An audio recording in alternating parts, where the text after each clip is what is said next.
At my brother's engagement party, he raised his glass and said, "To family and to those who finally learn how to be quiet and useful."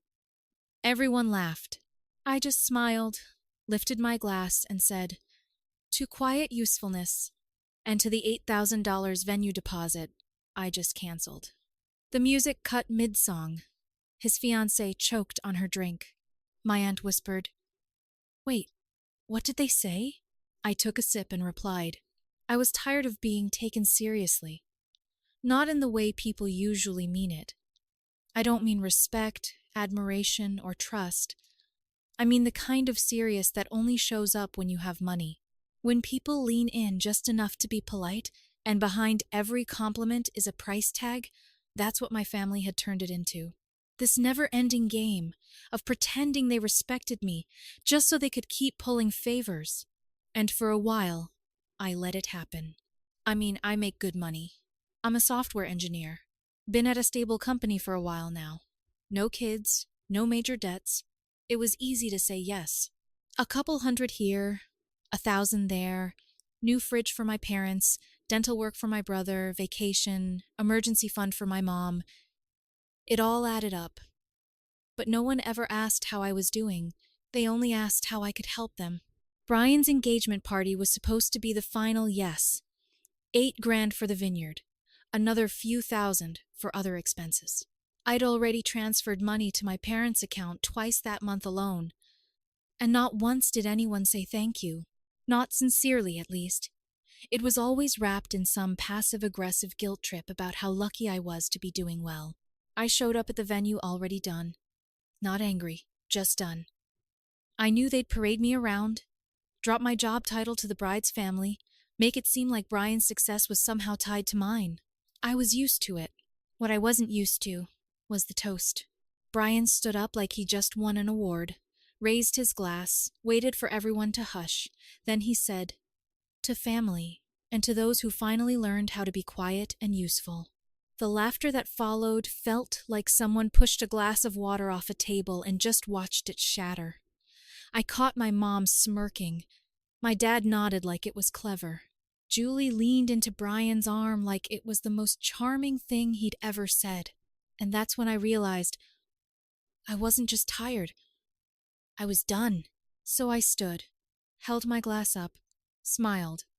To quiet usefulness and to the $8,000 venue deposit, I just canceled. The music cut off mid-song. Julie started coughing. My Aunt Carla whispered to someone, "Wait, what did he say?" I took a sip, set the glass down, and looked straight at Brian. No party, no photographer, no catering. I canceled it all this morning. Thought I'd wait until your big toast to let you know.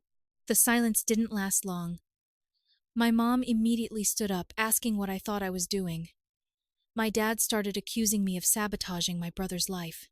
Julie's parents looked like they'd stepped into the wrong party. And then, from the back of the room, Uncle Rick's voice cut through the noise. He warned you. "I told you all Jack wasn't your damn piggy bank." Everyone turned. No one said anything. Rick was the only one in that room who never asked me for a thing. His wife, my mom's sister, was glaring at him like he'd lost his mind, but he didn't flinch. He just walked over and said, "You ready to leave?" I was, and we did. I left them with their stunned faces, their unpaid vendors, and their entitled expectations. That was the last time I paid to be respected. The calls started early the next morning. I woke up to a phone buzzing non-stop. 11 missed calls from my mom, 4 from my dad, 2 from my brother, and a string of messages that read like some warped combination of a guilt trip and a boardroom memo. Not one started with, "I'm sorry." My mom's first message was 3 full paragraphs. It started with, "We need to talk about what happened last night," and ended with, "You can't just walk away from family when things don't go your way." Somewhere in the middle, she managed to include a line about how everyone counts on you and how I have a responsibility to set an example. I guess that's what I'd become to her. An example. A tool. A means to keep the machine running. Brian's text came a little later. It was short, no punctuation, just, Really, Jack, you couldn't just talk to me first. I read it 3 times before deleting it. The guy makes a toast at my expense, and then acts confused when I don't roll with it. Julie's father sent me a literal email.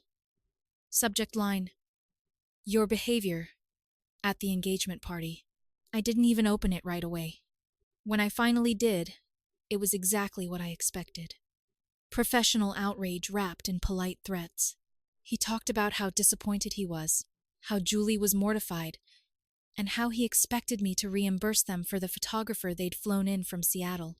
He ended it with a passive-aggressive reminder that actions have consequences. He wasn't wrong. He just didn't realize that I had finally decided to start handing those consequences back. The only person I responded to was Uncle Rick. He called that evening. Same tone as always. Calm, steady, like he was just checking in on a friend after a rough week. He didn't ask me to explain anything.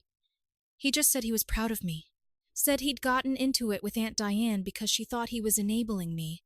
But he told her, "No, I'm finally watching Jack do what none of us had the guts to. Stop pretending this family's demands are normal." I don't know why, but hearing that felt like someone finally let me breathe. We talked for maybe 15 minutes. He didn't offer advice, didn't ask me to make peace. He just said he had my back. And that was it. The fallout didn't stop, though. A few days later, the wedding planner called. Apparently, no one had told her the party was canceled. Brian and Julie were still pretending it was all a misunderstanding. She asked if I still wanted her on board. I told her no, and that she'd be getting a final payment for the few hours she already worked. That was it. Then came the real tipping point. My dad showed up at my apartment unannounced. I don't even know how he got in, probably waited until someone left the building and slipped through the door. I almost didn't open it, but I knew if I didn't, he'd just keep showing up. He didn't yell. He didn't sit down. Just stood there in the entryway looking at me like I'd grown horns. "You owe your brother this," he said. I asked why. He blinked like I'd spoken a different language, like he hadn't prepared for that part. Then he said it. Just one sentence, but it was enough. "Because you're the one who can." That's when it hit me. They never thought I was being generous. They just assumed it was my job to pay for their lives, because I could, and because they couldn't. That was all it took for them to justify draining me dry. I told him I was done. Done paying to be invited. Done covering for people who saw my help as a guarantee, not a gift. And before he could say anything else, I closed the door and locked it. That night, I dug out the documents for the car I bought my parents. A black SUV I'd paid in full 3 years ago when my dad's old one died. It was registered in my name. I never transferred the title because I didn't think it mattered. But now it did.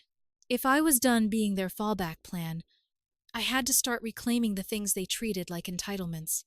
And deep down, I knew this wasn't over. Not even close.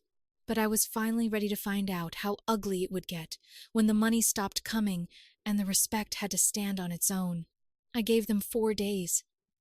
4 days without responding, without showing up, without giving them the satisfaction of thinking I was having second thoughts. And on the 5th day, I got the text from Brian that told me exactly what I needed to know. "Fine. You've made your point. Can we move on now?" No apology, no responsibility, just a request to return to the status quo like none of it had happened. That same afternoon, I called my insurance company and told them to take the black SUV off my parents' policy and reassign it under mine again. When they asked if I wanted to keep the same address, I gave them a different one, a storage facility not far from me, where I'd already arranged a covered space. By the next morning, I was at my parents' house with a spare key and a tow truck. My mom answered the door in her robe. My dad wasn't home, probably at the golf course or pretending to look for work again. I told her straight. I was taking the car. She said that was ridiculous, that I couldn't just take something I had gifted to them. I reminded her that it was still in my name, that I was still paying for the insurance, and that I was done giving things to people who thought they were entitled to them. She called me cruel, told me it was unnecessary, that I was embarrassing the family. I didn't say much, just signed the release form, and watched the tow truck pull out of their driveway with the SUV behind it. I didn't feel proud. I didn't feel angry. I just felt clean, like something heavy had finally been peeled off my back. That night, the group texts started blowing up. First, my Aunt Diane sent one calling me vindictive. Then my cousin jumped in, saying I was breaking the family apart over a stupid joke. Brian finally chimed in and told everyone to let it go, but followed that with, "I'm still out of venue and a photographer, so thanks a lot, Jack."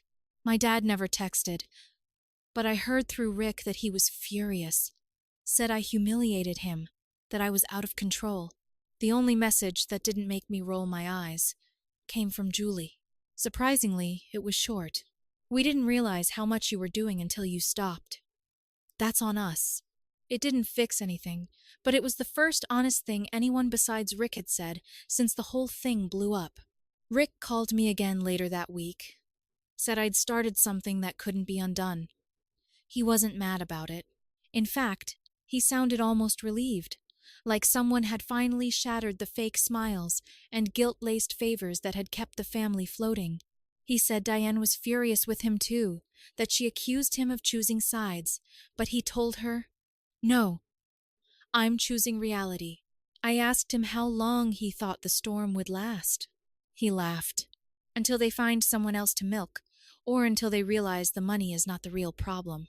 It's the entitlement." By the end of the week, Julie's dad emailed me again, this time with numbers. He wanted partial compensation for the party being canceled. He even included a little spreadsheet with projected costs and losses. I forwarded it to Rick. Rick replied with 4 words. "Tell him to sue." I didn't answer the email. I didn't owe him anything, and I wasn't going to pretend I did. For once, I wasn't reacting. I was choosing what I let into my life, choosing what I supported, and for the first time that didn't include them. The next surprise came on a Wednesday afternoon. I just wrapped up a long client call and stepped away from my desk to grab lunch when I saw a thick envelope jammed into my mailbox. No return address, just my name handwritten across the front. Inside was a personal check made out to me for $8,000. There was a note, too. No greeting, no signature, just 6 words scribbled on a torn piece of notebook paper. "Be the bigger man. Fix this." I stared at it for a solid minute, almost waiting for it to make more sense. The handwriting looked familiar. Stiff, all caps, like someone who rarely wrote by hand. It was Julie's dad. Had to be. I didn't deposit the check. I didn't even rip it up. I just left it on my kitchen counter and stared at it for hours like it might explain itself. At first, I thought it was hush money, a quiet bribe to smooth things over and convince me to be the bigger man like they said. But the more I thought about it, the more it felt like bait. They wanted me to cash it, not to fix anything, but to own the whole mess. If I took the money, it meant I'd accepted blame, that I'd caused the damage, that everything they said about me being vindictive or petty was true. So the next morning, I mailed it back. No note, no explanation. That weekend, the family met without me. I know because Rick called me afterward and said it was the most passive-aggressive disaster he'd seen in years. My parents were still furious. Brian had started talking about eloping just to move past the drama, and Julie was apparently in tears the entire time, saying she didn't even know if she wanted to go through with a wedding surrounded by people who couldn't have a conversation without it turning into a financial negotiation. And then came the real twist. That Monday, I got a call from an unknown number. I almost didn't pick up, but something told me to. It was Julie. She was crying, not in the manipulative stage kind of way, but the quiet kind. Said she needed to talk to someone who wasn't trying to control the outcome. Someone who hadn't been lying to her about how much they owed to family image. She told me she'd found out Brian had opened a joint account with her name on it, one she didn't authorize. He'd used it to shuffle money around for wedding expenses, including taking out a short-term loan. Apparently, the $8,000 I canceled had been part of a House of Cards budget he never told anyone about. If she hadn't caught it early, she would have been tied to all of it legally. I didn't say, "I told you so." I just listened. She asked me if I thought Brian even cared about her, or if he was just trying to stage the perfect show for our family. I said I honestly didn't know, but I told her she deserved someone who didn't view love as a line item on a spreadsheet. She thanked me, then hung up. I don't know what she's going to do. I don't know if the wedding's officially off or just wobbling, but that was the moment I realized it wasn't just me they'd been using. Brian had turned the whole relationship into another performance for the family, and Julie was just another prop. It was the first time I felt sorry for her, and it confirmed something else, too. I didn't want any part of that world anymore. Not even a seat in the back row. By then, I'd blocked most of my family on everything. Calls, texts, social media, even email. I thought maybe they'd take the hint, but entitlement doesn't go down quietly. It finds new doors when old ones close. My work phone started ringing. At first, I thought it was a client, but when I answered, it was my mom. I hadn't even given her the number, which meant she'd called my office and convinced someone to hand it over. She launched right in. No greeting, just accusations. "You're tearing this family apart." I didn't respond, just waited. "I don't care what Brian did. You could have handled this like an adult. You could have come to us, but instead you've dragged our name through the mud, and now Julie's parents are threatening legal action." I said one thing. "You gave them my work number. That's harassment." She went quiet for a moment, then said something about desperate times. I hung up, blocked the number, then reported the whole thing to my HR department just to cover my bases. That night, Rick came by my place. He had a six-pack and a tired look on his face. Said Diane was still icing him out. Called him a traitor. Accused him of encouraging my ego. He didn't argue with her, just packed a bag and left. He was staying at a motel downtown. I told her if she really thinks I'm the problem, then she's welcome to solve everything without me, he said. He said it without bitterness, like someone who'd already made peace with the fallout. We drank in silence for a while. Then he told me something unexpected.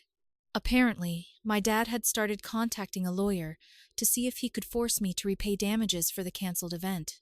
It wasn't going anywhere. The lawyer basically laughed him out of the office once he realized nothing was in writing, but still, it showed just how far they were willing to go. They'd rather try to sue me than admit I owed them nothing.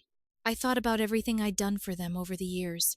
Paying for my parents' new appliances, covering Brian's credit card debt twice, helping my cousin with her tuition when she suddenly lost her scholarship, which I later found out was a lie. None of it mattered now. They wanted control, not help.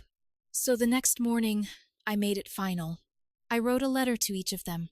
Nothing dramatic, just a clear written statement that I would no longer be providing financial support of any kind. Not for events, emergencies, or future plans. I said I'd already done more than I needed to, and that they should stop contacting me. I mailed them certified. No ambiguity. Then I booked a flight somewhere far. No return date. No itinerary. I didn't even tell Rick where I was going. Just gave him a spare key. Asked him to check my mail once in a while, and said I needed to disappear for a bit. He didn't argue. He just nodded, handed me a folded note, and said, "Read it when you land." I left the next day. They had drained everything from me. Time, patience, energy. And they still thought I owed them more. But this time, they were going to have to navigate their mess without me. I was done negotiating with people who thought love came with an invoice. I didn't even pack much. One carry-on, a half-planned itinerary, and a flight out of LAX to somewhere humid and quiet. I'd picked a spot in the South Pacific, a place none of them could pronounce, let alone track me to. I wanted no part of the noise. No calls, no texts, no group chats begging me to come back for the next family milestone. I turned my phone off before I boarded, and for the first time in years, I didn't feel anxious doing it. On the plane, I opened Rick's note. It was one sentence. "There's freedom in letting people hate you if it means you finally like yourself." I folded it up and kept it in my wallet. The first week was strange.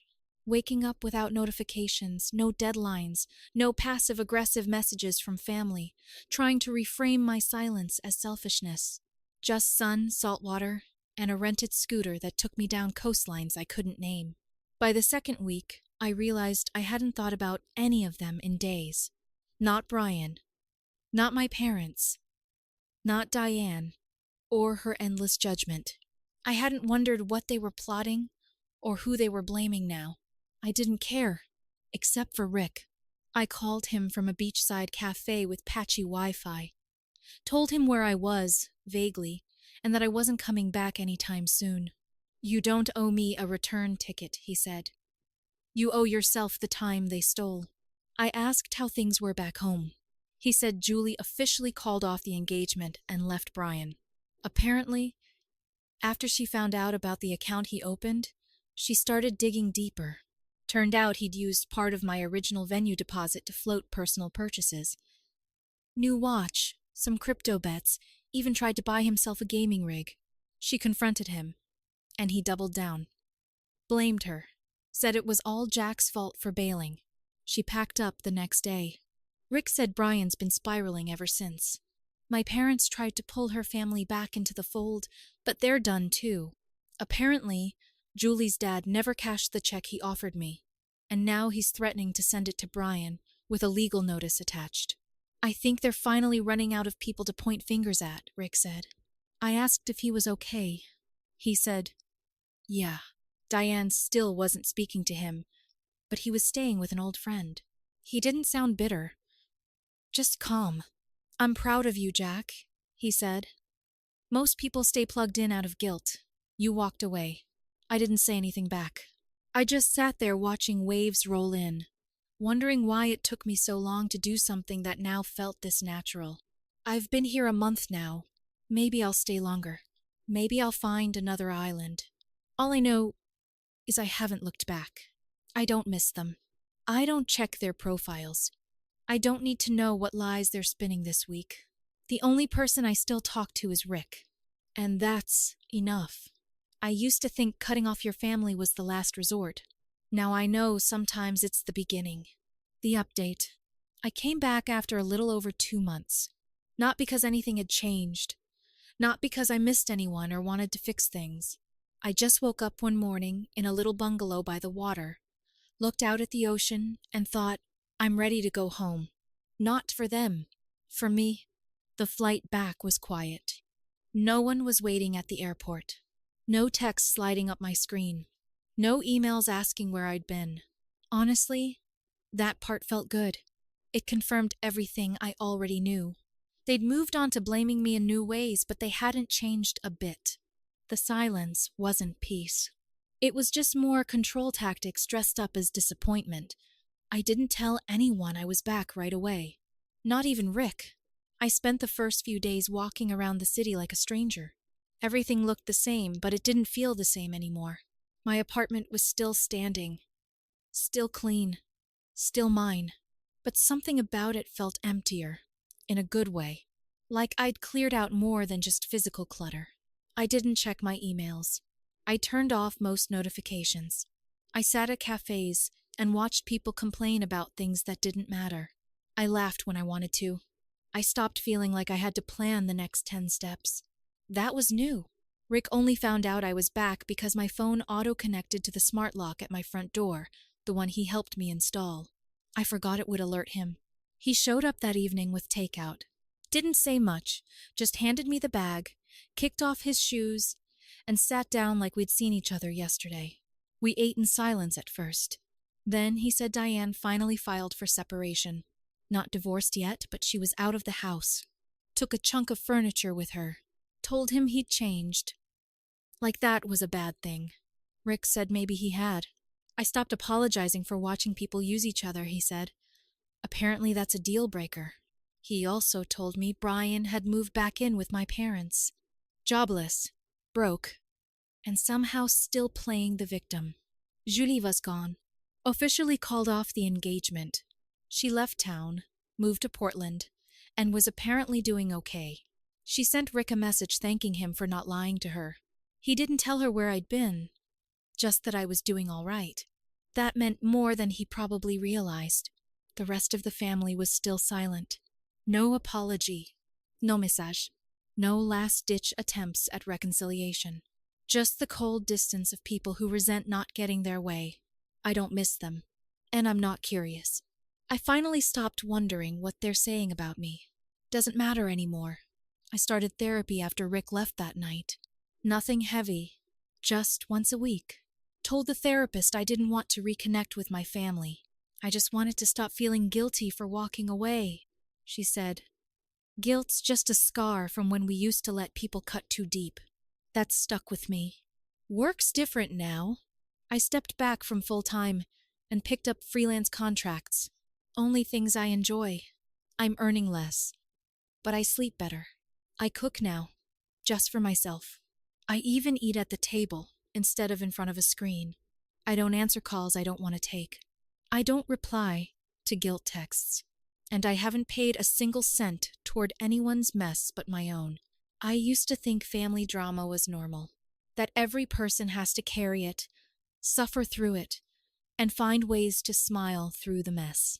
But the truth is, we get to choose what we carry, and for the first time, I'm not carrying them. I didn't come back to return to who I was. I came back to stay exactly who I became when I left.